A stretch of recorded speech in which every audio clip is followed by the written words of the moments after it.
In today's video, I'm going to teach you how to connect GoDaddy domain to Wix.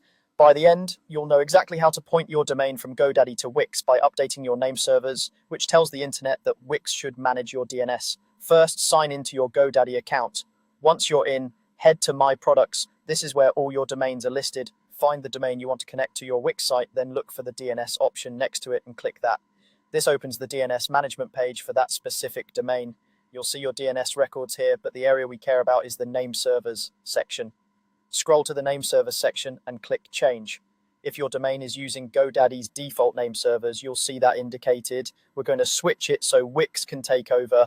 When the change dialog opens, choose the option that says I'll use my own name servers. This tells GoDaddy that you want to replace the default settings with custom ones.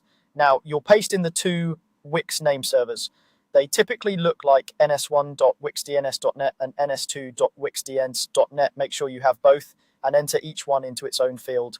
Accuracy matters here, so copy and paste carefully to avoid extra spaces or typos, and don't add any additional name servers beyond the two.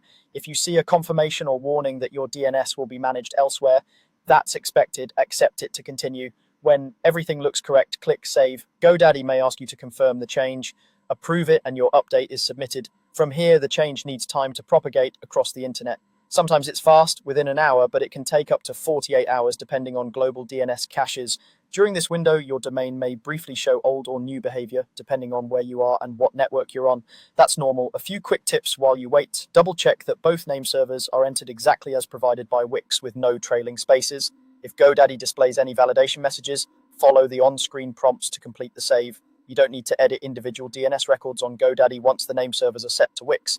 Wix will handle DNS from that point forward. That's it. You logged into GoDaddy, opened DNS for your domain, changed the name servers, entered the two Wix name servers, and saved. Give it a bit of time, and your domain will route to Wix automatically. Thanks for watching, and I hope this walkthrough made the process simple and stress-free.